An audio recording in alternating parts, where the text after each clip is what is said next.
Parce que sans déminage, il n'y a pas de développement. On ne reconstruit pas un pays sur des mines, on le reconstruit sur des terres libérées. La mine ne choisit pas les victimes. Les déminages sauvent tout le monde. Un pays miné ne peut pas avancer. La paix commence quand le sol ne tue plus. Mais nous devons aussi réfléchir sur l'après-guerre. Parce que après-guerre, il y a ce qu'on appelle les anti-mines. Nos enfants, nos mamans marchent dessus et ils sont en train de vivre des moments très critiques et très risqués. Les mines et les explosifs abandonnés ne connaissent ni cessez-le-feu, ni accord de paix.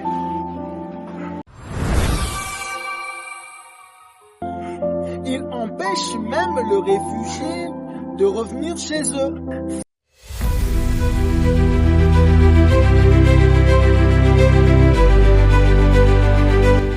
Mais aussi un risque plus élevé.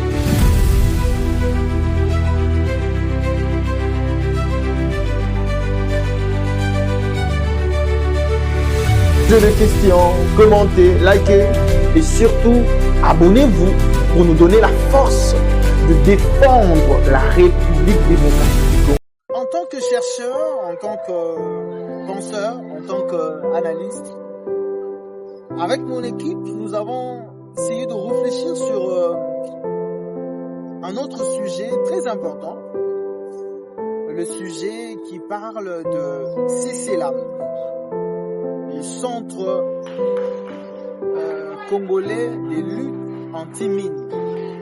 Parce que lorsqu'on parle d'une guerre qui continue, même quand les armes se taisent, une guerre silencieuse, une guerre qui tue sans bruit, une guerre cachée sous nos pieds, sous la terre, courant le relais. Nous pouvons mettre beaucoup d'accent sur la diplomatie, nous pouvons mettre beaucoup d'accent sur les actions, les frappes de nos forces armées de la République démocratique du Congo. Mais c'est là, comme un État, comme une nation, cela ne doit pas être... nous ne devons pas regarder sur une direction seulement. Nous combattons sur le plan diplomatique, nous combattons sur le plan militaire, ce qui est encouragé. Mais nous devons aussi réfléchir sur l'après-guerre. Parce que après-guerre, il y a ce qu'on appelle les anti-mines. Nos enfants, nos mamans marchent dessus et ils sont en train de vivre des moments très critiques et très risqués. Les mines et les explosifs abandonnés ne connaissent ni cessez-le-feu, ni accord de paix. Ils attendent. Ils blessent des enfants, des mamans. Ils blessent les paysans. Ils empêchent même le réfugié de revenir chez eux. Face à cette menace invisible, la République démocratique du Congo a une institution vitale. Je vais devoir vous laisser suivre, n'est-ce pas? Une image, un reportage d'un coordonnateur de cette institution dont je veux essayer d'aborder, de critiquer, d'analyser, mais aussi de proposer. Et on se retrouve tout juste après. Entre mobilisation et sensibilisation, le Centre congolais de lutte anti-mine s'accroche à la pédagogie. Les écoles et la circonscription éducationnelle du Mwamba est le premier à avoir accès à cette mobilisation axée sur la stratégie pour la lutte anti-mine. Au collège Saint-Fabrina, sous la supervision du coordonnateur Emmanuel Lokinu Omanga, engagé dans cette campagne qui repose sur la prévention du méfait et les dangers que représentent les mines dans la société, mobiliser ses élèves est une nécessité pour éviter toute manipulation des engins explosifs, souvent à la base de plusieurs décès au milieu urbain. C'est juste pour matérialiser la vision des chefs de l'État par l'entremise du VPM de l'intérieur. Donc notre présence ici, c'est pour lancer les démarrages de cette campagne de sensibilisation de toute la population congolaise contre les mines antipersonnelles. Signalons que cette campagne va s'étendre dans tous les camps de circonscription de la capitale congolaise. Vous avez suivi que ces centres, ce n'est pas un bureau administratif. De plus, sur ces autres bureaux qui ne nous servent de rien, en rien, voulais-je dire, c'est une barrière entre la vie et la mort.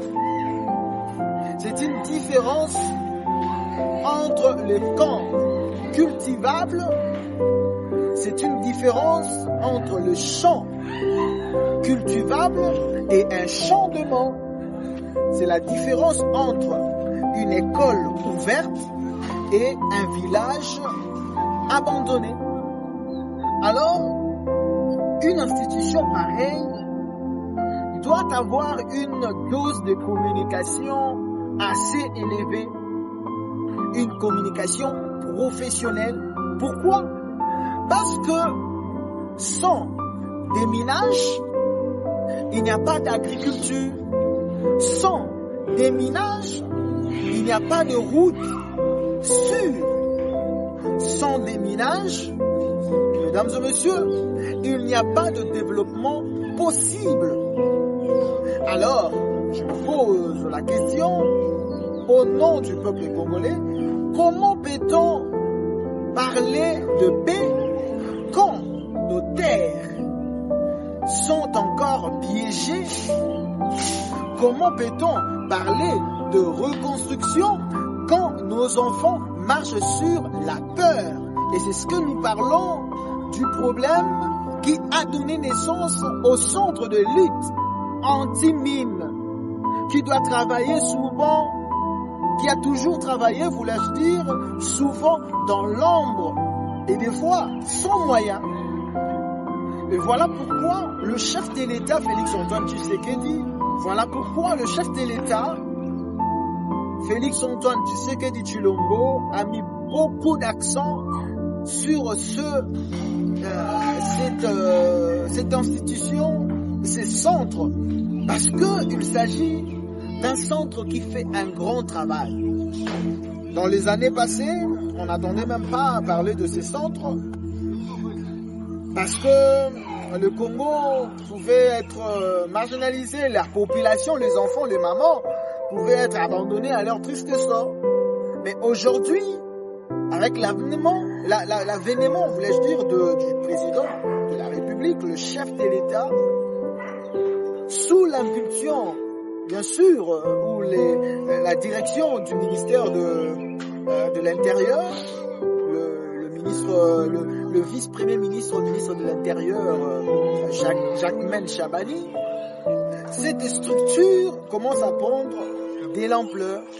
Voilà pourquoi nous, en tant que patriotes, nous disons soutenir le Centre congolais de lutte anti-mine, ce n'est pas soutenir une institution, c'est plutôt protéger des vies, c'est libérer des terres, c'est rendre l'espoir aux villages oubliés.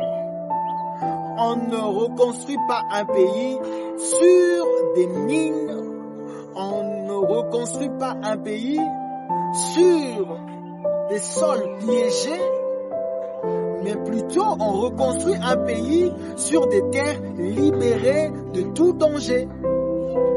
Une mine n'a pas d'ennemi, elle tue un enfant comme un soldat. En RDC, il existe maintenant une structure, comme je l'ai dit, c'est cela, qui sauve des vies. Chaque jour, le Centre congolais des luttes anti-mines, avec son coordonnateur, je veux vous dire qu'ils abattent un travail de titan, un travail farouche, mais est-ce que leur travail est accompagné d'une communication assez pointue? Est-ce que leur travail est accompagné avec une communication professionnelle? Parce que sans une bonne communication, nous n'arriverons pas à faire asseoir les thèses, les concepts qui vont susciter de réactions ou des actions qui vont susciter des engagements, profitant ainsi à la politique de cette institution. Chers coordonnateurs, nous vous adressons nos sincères félicitations parce que vous faites un travail des titans. Vous effectuez un grand travail, mais faites-vous associer avec des professionnels pour que, ensemble, avec ces professionnels-là que vous aurez choisis, vous puissiez mettre en place une sorte de dynamisme qui va pérenniser vos actions et porter vos actions jusqu'aux extrémités du Congo profond. Des minages, pas de paix réelle. Savez-vous c'est quoi les déminages? C'est le fait de sortir tout ce qui a des dangers sous le sol. Ce sont des concepts qu'il faut vulgariser avec un plan de communication affûté. Parce que sans déminage, il n'y a pas de développement.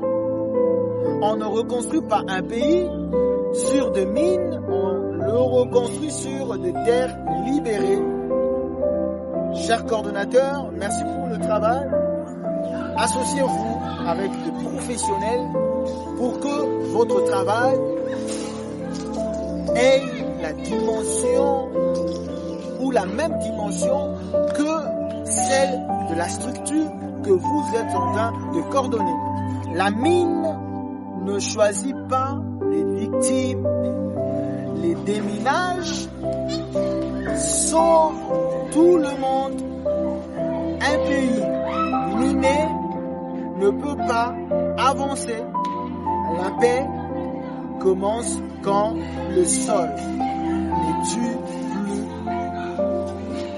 Et donc, c'est cela, avec le soutien de tout le Congolais, avec le soutien et le leadership du ministre de l'Intérieur, du vice-premier ministre, vous avez le soutien du peuple congolais. Faites-vous accompagner avec des professionnels de communication. Je veux citer par une grande institution dans notre pays qui, parce qu'aujourd'hui on parle de crise, on parle de guerre, on parle de toutes les solutions possibles, mais il y a aussi des solutions qui nous échappent et pourtant c'est une solution qui va nous aider, chers Congolais. Il s'agit là de l'Institut national d'archives du Congo. Cette institution qui est dirigée par Richard Compagne, le président du conseil d'administration, j'ai toujours dit, doit avoir une autre dimension pour s'affirmer sur le terrain. Parce qu'on va parler de cette institution comme une arme que personne ne pense qu'il s'agit d'une fatale arme qui peut nous octroyer, qui peut nous donner des pistes pour gagner définitivement et durablement cette guerre injuste qui nous est imposée par le Rwanda.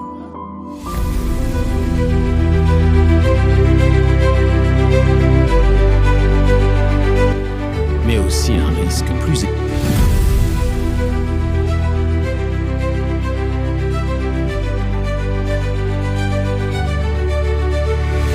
Posez des questions, commentez, likez et surtout abonnez-vous pour nous donner la force de défendre la République démocratique.